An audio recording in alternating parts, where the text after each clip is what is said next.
Good morning, good afternoon, good evening, everybody. Thank you for being here today, wherever you might be joining us from. Just while we are waiting for one or two more people to log in, if you can maybe just in the chat box, just let us know where you're dialing in from. That would be great. And in the meantime, I will go ahead and introduce the session and the presenters we have today. So my name is Jack, Senior Manager for University Relations. I'm based here in the UK. I'm one of the newer members of the team, having joined last November, so almost a year ago now, and it's a little worrying how quickly that time has flown by. And I'm joined today by Karen, Associate Director for Events and Partnerships, who's based where I think many of you will be joining us from today in the US, and by Rohit, who's Director of University Relations, and I'm sure is a very familiar face to those of you that have traveled with us at any point in the last years, and is joining us today, I think, from Dubai, as he's on our Middle East tour. So I'm seeing, thank you for your responses there in the chat. I'm seeing from Canada, Massachusetts, Washington, DC, the Netherlands. So we've got a nice mixture here, which is great to see. So today's session, we'll try and keep it relatively short, but still pack in as much information as possible. So some of the slides might be quick, especially looking at the results from the International Student Recruitment Survey. So if there's anything you want us to kind of clear up at the end, please do let us know.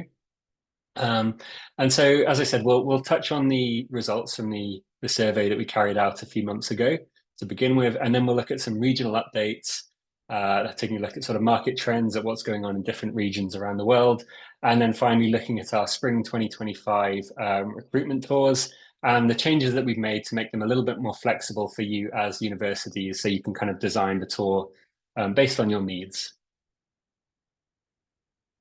So to begin with, just a bit of background on the International Recruitment Survey that we carry out. This is an annual survey that we've been holding now for just over 5 years. It takes place in the summertime and it gives us sort of a snapshot of what the year ahead is looking like for your peer institutions and recruiters. What they're sort of thinking about, where they're planning to go, how long they're planning to be in each place, and what sort of budgets are looking like. So this is how it differs to the majority of, I guess, surveys and reports, which maybe look at past figures and what's been going on. This one looks at what's coming up. Although having said that, we do also touch on what has been happening recently as well. So for this past survey, 55 universities from around the world did complete the responses. So if you were one of those, thank you so much. We do appreciate the time you took to help us out with this. So as I said, we'll run through these quickly. If you would like us to send over the survey at the end, please do let us know and we can get this over to you for a sort of a more thorough look through. So to begin with, we do have some retrospective figures where we found that 80% of universities or higher education institutions either saw a similar number of international undergraduate enrollments or an increase on enrollments from the previous year, which is always a nice trend to see. And then looking ahead, which is what the majority of the survey kind of covers, was budgets. And we found that almost 50% of universities were expecting their budgets to stay around the same level. And 33% of institutions were expecting to see a slight increase or maybe a major increase up to 20%. And then looking at travel trends and what's coming up and what's on the plans, we found that 89%, so a huge number of universities, are either expecting to travel the same or even increase their travel plans around the world. And this kind of, if we contrast this with the previous chart, which showed us 20% of universities expect to see a reduction in budget, but only 11% expecting a decrease in travel. It kind of suggests that universities are maybe being more smart with their travel or finding more efficient ways to do things because they don't want to reduce the amount of time they're spending on the road. And then in terms of the number of tours that universities are undertaking, we've seen an increase here from 7 to 9 from 2023 to 24. So what we found out is that more people will be spending more time on the road, but now we're going to take a look at where this will be. So we'll kick things off with Asia, which, as the results of the survey showed, is the most important region for most institutions around the world. There's perhaps no real surprises with some of this data, with Vietnam, India, Korea, and China taking the top 4 spots. I expect they're up there for the vast majority of institutions, maybe in slightly different orders, but I'm sure they'll be there. One change we did note from 2023 was that Japan and Indonesia now make up spots 5 and 6, replacing Taiwan and Thailand, which have seen a slight reduction. And another trend we noted was that the number of in-country representatives, especially in India, is increasing. And because of this, universities are having to travel internationally less to spend time in the country. But this definitely doesn't mean that the amount of recruitment activities they'll be doing will be reducing. If anything, it will be quite drastically increasing because they have boots on the ground year round. And the great thing about this is when you do travel internationally, your trips are going to be more efficient. You'll be able to get more in because you've got somebody on the ground helping you plan things out. Then moving on to Latin America. Again, probably no real surprises here as to the top three countries that people are planning to visit, with Brazil, Mexico, and Colombia taking spots 1, 2, and 3, being the key sort of sending markets for the region. One difference we did note from 2023 was Ecuador now being in 9th place, whereas last year it was in the 4th, sorry. And this is likely because of the sort of security issues that the country's been facing over the past year or so, with protests and political unrest. So perhaps when this is maybe settled down a bit, Ecuador will climb back up into 4th or 5th spot where it was previously. Another thing we've noted is that the number of days people are spending in Brazil and Colombia has increased from the previous year. And this is likely because people are now spending less time and budget in Ecuador. So they're still spending a similar amount of time in the region, just the countries that they're visiting or spending more time in has shifted slightly.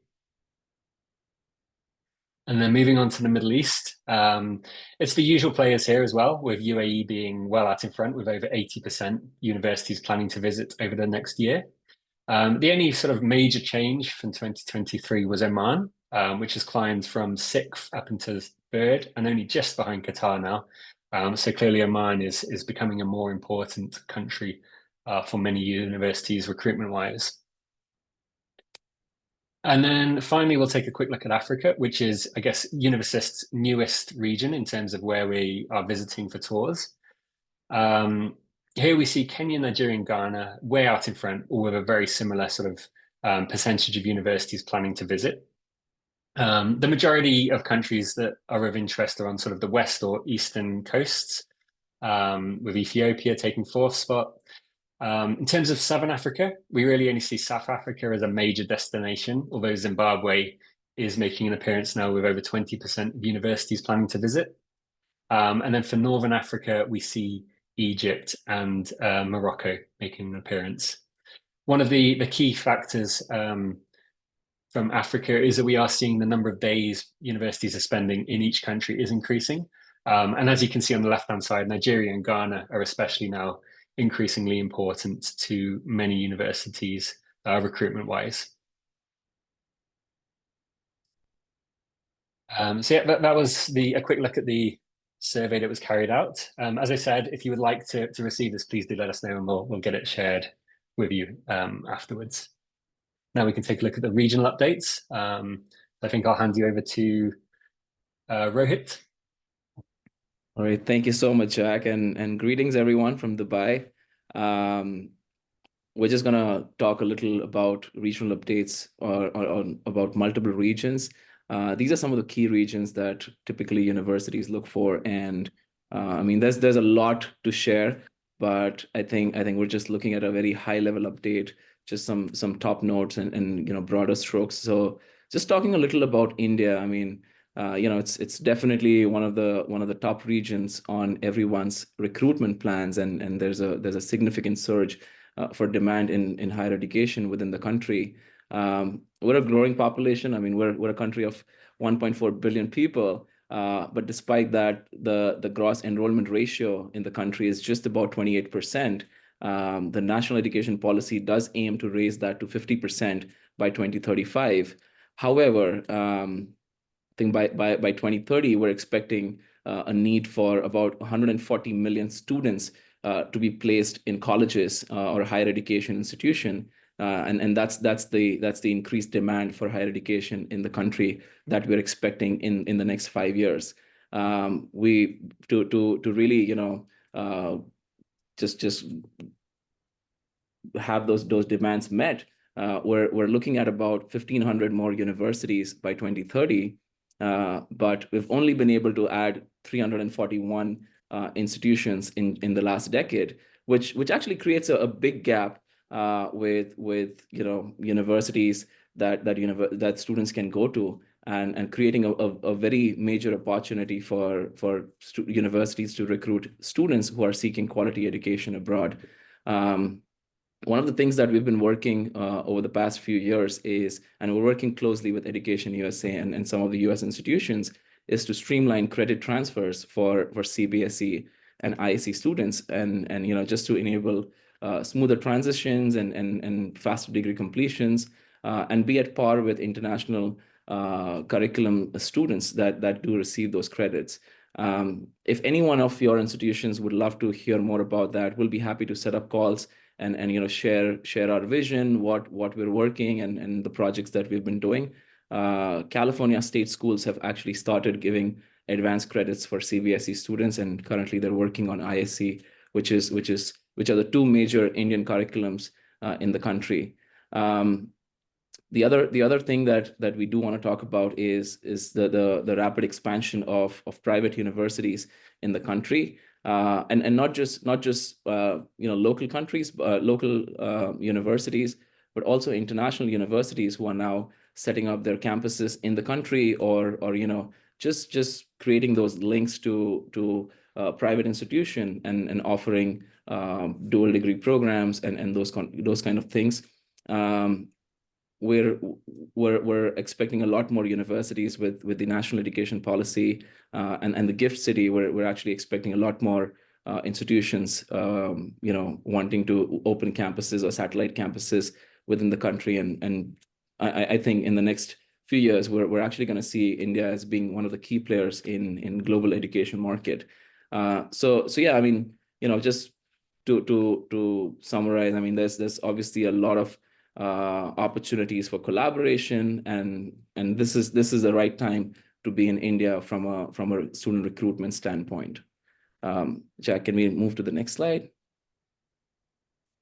This is again just a quick snapshot of what are some of the popular majors in the country that we see students are interested from, and what are the popular destinations. I'm not going to get into the weeds of it, but this is just to give you a quick snapshot of what countries they prefer and what majors they prefer based on all the student data that we collect over the years. Let's move to the next slide, Jack. All right, talking a little about Southeast Asia.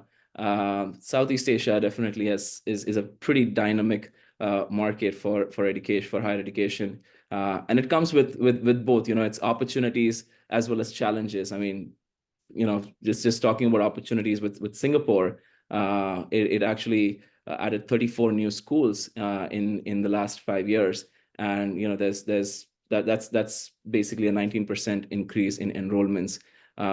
Majority of students from Singapore are now shifting towards China, Hong Kong as one of the study destinations, just with the strong reputation and close proximity. A lot of parents are actually now trying to keep their students closer to home, and that's why China and Hong Kong are emerging as one of the key markets for students from Singapore. We have seen a large surge in online education from Indonesia and Philippines. During the pandemic, both these countries actually saw close to 3 million enrollments each in courses on some of the online platforms that do offer them. So there's a massive opportunity here for institutions that offer online courses, and the growth actually just continues beyond just pandemic. Excuse me, indicating there's a strong shift towards flexible and online learning options for students. Japan has come out to be as one of the emerging players as a study destination within Asia. They actually enrolled over 180,000 students in the previous years, and in 90,000 plus students in Japanese language programs. So it's definitely positioning itself as a key player in the in the Asia higher education landscape and attracting a lot of international students as a region. Vietnam, we have seen a significant growth of ultra high net worth individuals, which has actually doubled in the last 5 years.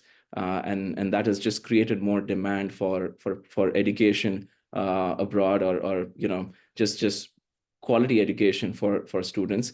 And this will most likely drive more students towards institutions globally, and where they can continue to have that quality of education.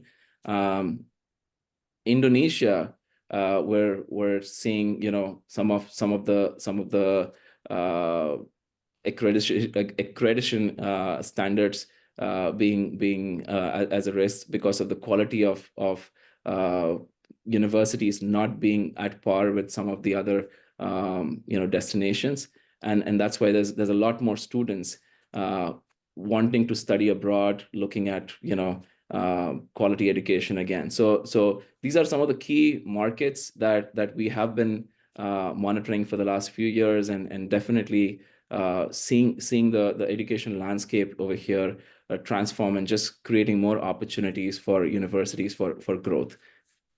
Again, a quick snapshot of some popular majors in the country, some of the key destinations.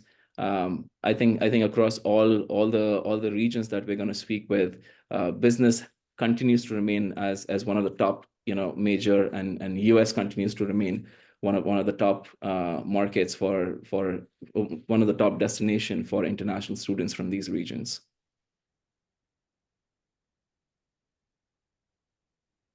Middle East, it's a very dynamic market. I mean, I'm in Middle East right now, and I often like to say, Middle East is a region where when you think of international recruitment or international enrollments, that's the first thing that comes to mind, because this is international, truly international and global, just given the high volumes of expat population. With Qatar, we are seeing some of the scholarships. The government scholarships actually double from 700 to 1,500. And these scholarships actually now cover a pretty broad range of fields, including creative industries, sports, professional tracks. And this is more in alignment to meet with Qatar's national vision of 2030 to actually prepare a skilled workforce for the future. With Saudi, we're seeing despite so much investment that is going into the education sector, there are close to 75,000 students who enrolled in international universities in 2022. US, UK, Canada, they continue to remain the top destination for Saudi students. It also saw an increase, the education sector in Saudi also saw an increase of 86% in investment licenses, and these are basically companies or education companies, education institutions, just showing a growing need for education reforms in the country. UAE continues to be a major source for students in international universities, although sometimes the numbers for UAE may not show in some of the country level data, but that is only because of the large expat population here, and there's a lot of students, a lot more students going abroad from UAE to these countries. They also recently launched the UAE Education Strategy 2033, which basically is focusing on technology integrations, creativity, global competitiveness, and so on. And there's a lot more emphasis on international partnerships that they're putting on.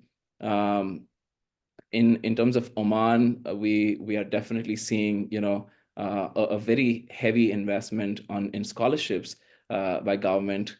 They send close to about 6,000 students abroad, and again trying to align it with their national priorities with Oman Vision 2040, which is like a 5-year block. And right now we're in the first 5-year block, which is just streamlining the processes, and they're looking at courses in technology, medicine, health sciences. So there's a lot more need for these kind of courses.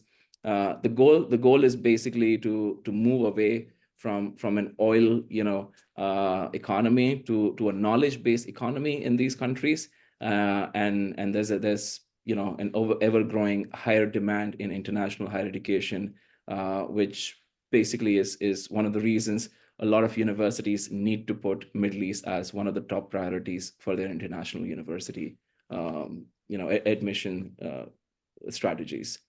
Again, just a quick snapshot, and we'll be happy to share some of this data eventually, but I'm going to pass this on to Karen to talk a little bit about the other regions. Karen, over to you. Thank you, Rohit. So, hi everyone. To the ones that I have not met, my name is Karen, and I'm currently based in South Florida, where the day is beautiful and sunny at the moment, or what we usually refer to as the calm before the storm here in South Florida. So we're going to bring this to the Western Hemisphere, and we're going to talk a little bit about the regional updates for Latin America. And I want to start with Colombia. So Colombia, in terms of popular destinations, the US and Spain remain very popular, but affordability has been a major factor in the recent years for students in Latin America. And the ability to work during their studies are also main factors driving their decisions, which has led a whole lot more Colombians to consider Canada as a study destination. And between 2019 and 2022, we actually saw an impressive 123% increase in Colombian students choosing Canada as their destination. As you know, there have been some recent changes with Canadian policies and caps. So it's going to be interesting to see how things are going to shape up over the course of the next couple of years in terms of interest. Colombia students, Ecuador. So for Ecuador, Spain, Argentina, US, and Chile remain very popular destinations for students from Ecuador. The government has actually increased investments in the education system, and those investments include scholarship funds, which has helped increase the number of students going abroad. Two countries that are not represented in the slide, but I wanted to quickly touch base is Peru. Peru is a country that our regional manager Belinda visited very recently, and in her conversations with the college counselors, US is still a main destination for students. Spain is becoming very popular as well, and the counselors would like to host more universities from this country as well as other countries in Europe to bring more opportunities to their students. Overall, we're seeing like a lot of interest, a lot of increase in demand for opportunities for students to study abroad in Latin America. And Latin America is still a key market for recruitment for many international institutions out there. Moving on to insights, right, from our tours. So just some popular majors, medicine, humanities, business, art and design, and also popular study destinations. And we see US taking the lead, then Canada, UK, which comes to kind of like reassure the conversations and the information that we're receiving from the counselors as well. Then from Spanish-speaking Latin America, we're gonna take a quick stop and go to Brazil. So Brazil is forecast to be among top 5 countries worldwide for total post-secondary enrollments by 2035. And Brazil is still the #1 country in the Latin American Caribbean region for sending students abroad, followed by Mexico, then Venezuela, then Peru. Brazil continues to see a very strong demand for study abroad, but we've also been experiencing some economic challenges, including inflation, a weakened currency, right, are making it more difficult for students to fund their education overseas. The Brazilian real, or currency, has lost significant value against the US dollar, making countries like Canada or other countries which offer scholarships and work opportunities during studies and after graduation increasingly attractive to Brazilian students as well. But again, it's going to be, especially with Canada, it's going to be interesting how things shape up over the course of the next couple of years.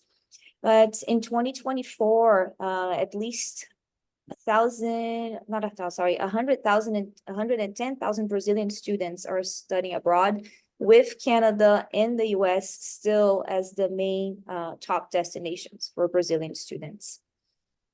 And then just some student insights for popular destinations, as I mentioned, United States, Canada, UK, and then some other countries in Europe as well. Major popular majors, medicine. I mean, if you travel to Brazil, you know, you're probably going to meet a lot of students that will come to your table asking about medicine.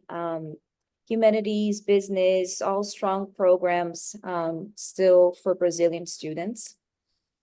And now we're going to do a quick stop in Mexico. And Mexico is seeing a significant increase in students opting for Canada as well, where the number of Mexican students grew in 2022 by 30%. The US remains a popular destination, but during that same year, it only saw a modest 1% increase in the number of Mexican students. But some of the things that are being considered by Mexican students when they are looking for destinations to pursue their degree are innovative curriculum, language advantages, cultural familiarity, or geographic proximity. Mexican students actually enjoy very much so staying close to home when they're pursuing their degree abroad. Affordability, employment opportunities during and after their studies, and immigration pathways as well. And when we're looking at popular majors, we're looking at business, art and design, engineering, medicine, humanities, and popular destinations. And this is, again, data that we collected during our high school tours. So we're seeing popular destinations, United States, Spain, Canada, UK, some other countries represented on that list as well for Mexican students. And then I think this sums up, Africa. Let's go to Africa now. So for Africa, youth numbers in Africa are the highest in the world. Like, projection shows that the numbers are rapidly expanding, and we are expected to reach like 375 million by 2030. And this is driving a great demand for higher education, and the local institutions are struggling to meet this demand, making the region a key source for international student recruitment. So we're seeing private universities in Nigeria and Ghana. A couple of examples are Nigeria's Pan-Atlantic University and Ghana's Asheshe University. They are rising, but they often lack the resources of when you compare them to Western institutions. So this creates opportunities for partnerships and dual degrees, faculty exchanges, research, and many other things. The number of African students studying abroad grew by 20% from 2020 to 2023. And students are increasingly seeking US and European institutions due to global prestige of these institutions. And one of the current challenges that the African students are facing is the high rates for visa denials. However, we're seeing embassies like constantly working to resolve these issues, and we expect to see improvement over the next few years. I think as a comparison, this used to be the case for India a few years ago, right? Where students were facing a lot of challenges with visas as well. And look at where we're at now, with India making a lot of progress in that area. And we actually recently finished a tour in Africa just a few days ago. And it's a great market to it's a great market to be at the moment. Institutions looking to build relationships. This is a prime time to be in Africa. Universities can benefit from offering scholarships, building recruitment pipelines, creating joint programs, and definitely establishing connections with the high school counselors in the region. Just some data from our previous tours in terms of majors and study destinations. We will share this with you guys moving forward. And that wraps up our around the world in 10-ish minutes, more like 15-ish minutes. So we'll try to cut down on time on some of the other pieces, and but yeah, just for the ones who don't know a lot about us, we at UnivAssist, provide comprehensive support to universities in expanding their global presence and reach. These are just some of the services that we offer. What we're more popularly known for in the higher ed space is our student recruitment tours, where we help institutions, connect with students across multiple regions, and we'll talk about those regions shortly. These are mostly undergraduate tours that we offer with high school visits and fairs. One of the pieces that we do extensively with a lot of institutions is the in-country representation, where you have a full-time dedicated staff working out of our office in India. We currently work with a mix of institutions from large public institutions to a community college to private institutions, and again, Jack, my colleague Jack, would be happy to connect with you in case that is something that you'd be interested in. We do organize counselor fly-ins every year to the US, that helps provide counselors with first-hand experiences at our partner institutions, and we do some strategic consulting with universities that just helps them shape their recruitment strategies and maximize success with their efforts. We do PR and media activities with institutions. These are on project basis, and you can touch base with us if that is one of the things that we can support you with. But what we recently started was we started with marketing and printing services with our subsidiary called Reset Footprint, and that basically provides services with printing and marketing, and in a very sustainable, cost-effective, and hassle-free way, with taking care of right from printing to shipping to logistics. Everything is taken care by that. And we move to the next slide. Okay, a quick snapshot of our tours in the spring. We are visiting Asia, Africa, Latin America, Middle East. Again, the cities have been decided based on where we see a growing interest from, where we see more universities investing their time and resources, and we'll be happy to share that in a follow-up email with you. Move to the next slide, please. Thank you. All right. Again, a quick snapshot of our spring tours and changes that we're seeing. Actually, we revamped the way we're offering our services to just offer some flexibility and convenience for universities, and allow them to really tailor their experiences based on their needs and budgets. Previously we only had one option. It was a full tour with hotels or without hotels. But starting next spring, we've just deconstructed some of the services within a tour, and are offering accommodation, travel, and marketing as separate add-ons. And we'll get into more specifics. But for our full tour participants that have really enjoyed doing a full tour experience with us, Nothing has actually changed except for a few additional checkboxes on the application that you just add on everything, and it still continues to be the same experience. These changes or updates, we've thought through that. We've taken a lot of feedback from institutions, and this has been done to provide you more choices, customization, just making it easier for you to get the most out of what we do at UnivAssist. I'm going to hand it over to Karen to just quickly, walk you through some of these changes, and then maybe we'll do some Q&As and a quick demo. So Karen, over to you. Thank you, Rohit. Okay, so Jackie, if you can move to the next slide, please. So we're going to talk about first the full tour package, right? So the full tour package will now include booth and table at the high school visits, the local ground transportation to visit schools to and from the tour hotel, the welcome dinner for the group, a comprehensive orientation presentation. So these regional updates that we shared with you guys today, it doesn't even scratch the surface from all the information that we share during orientation. We talk about macroeconomics, we talk about education system in that region or that country that we're visiting.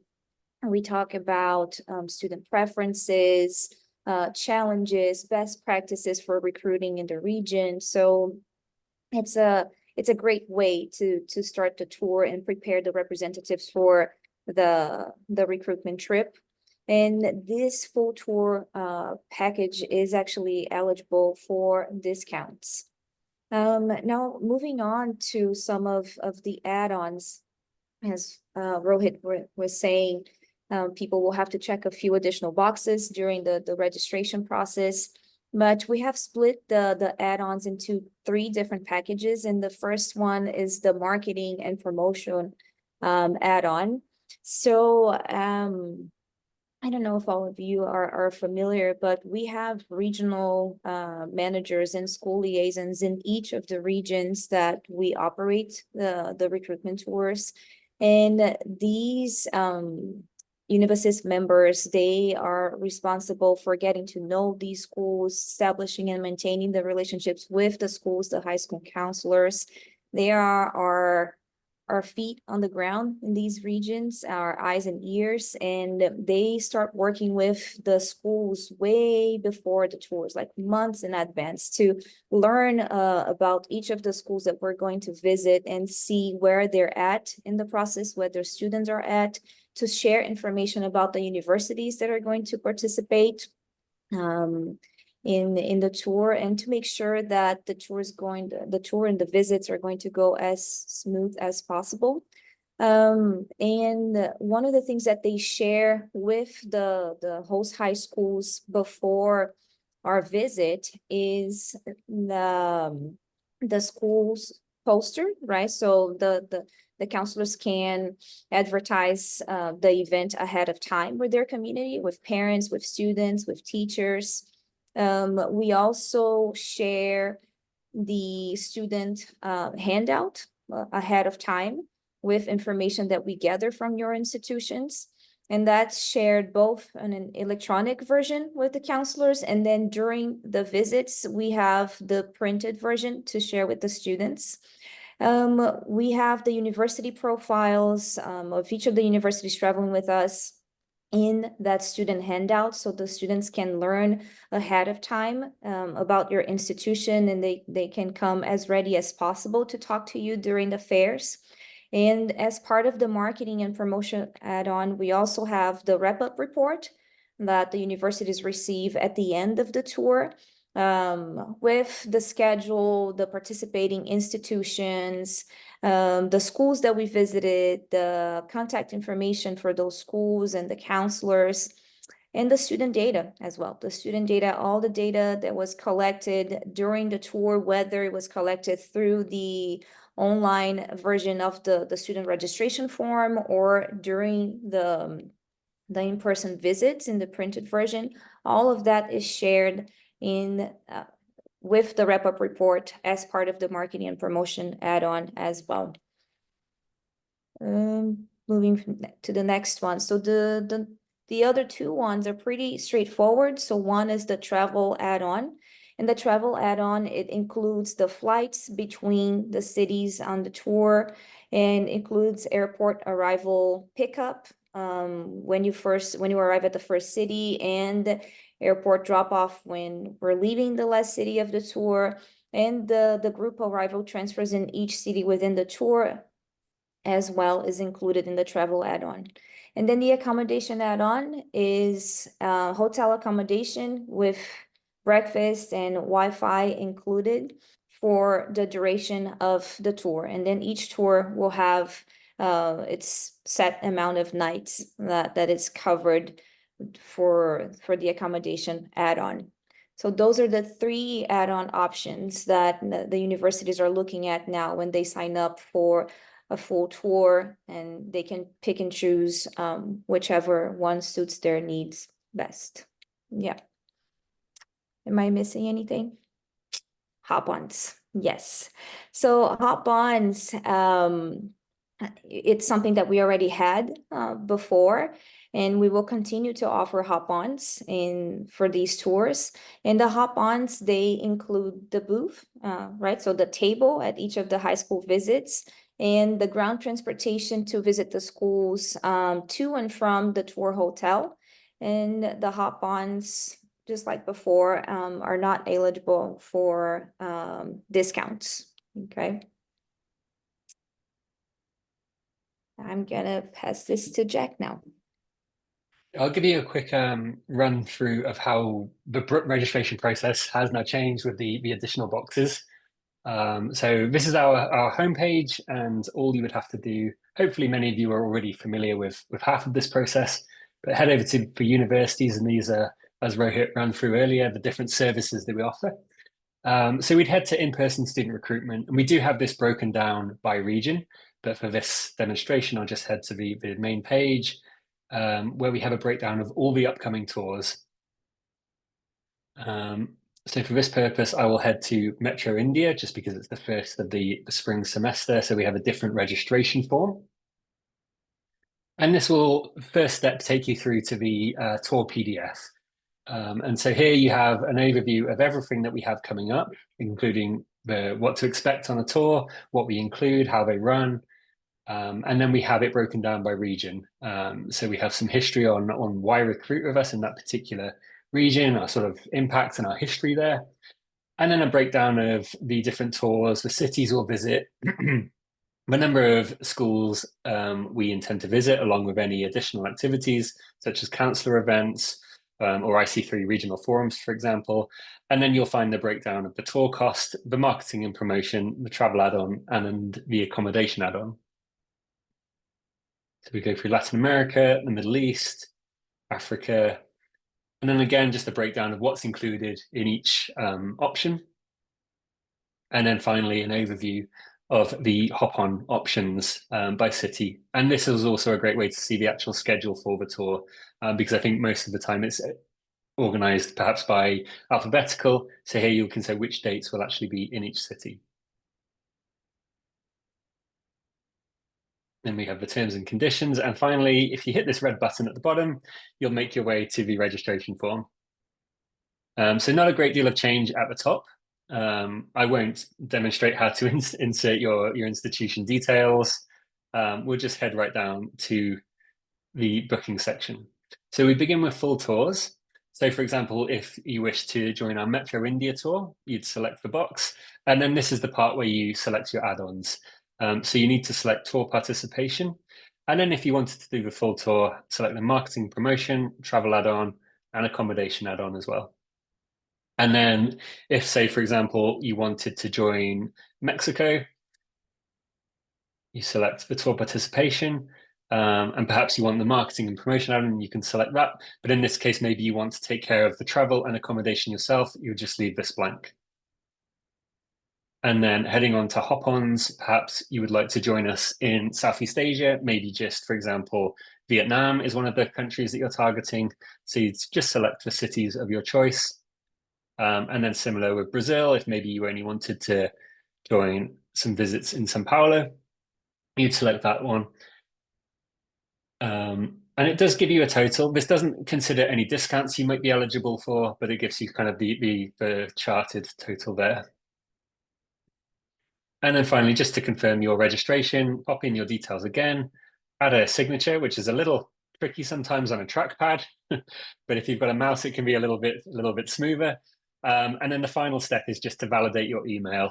So you pop your email address in, hit verify, give it a minute or two, maybe 3. It does come through eventually. Also, please check your spam. And then once you put that code in, you can hit verify, hit submit, and then continue, and then we'll have received your details, and we'll be in touch to sort of confirm all your details and your booking.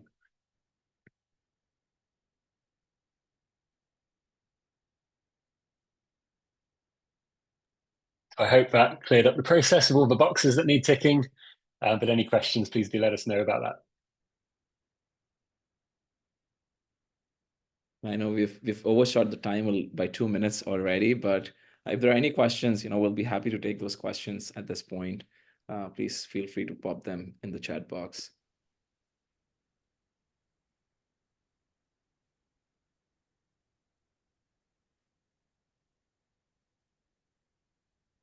I do see some questions around the copy of the slides. We will be sharing this with y'all in a post email. I do want to take a moment to thank everybody for joining us today. But yes, we'll send out a formal thank you email to y'all with the slides. Any questions?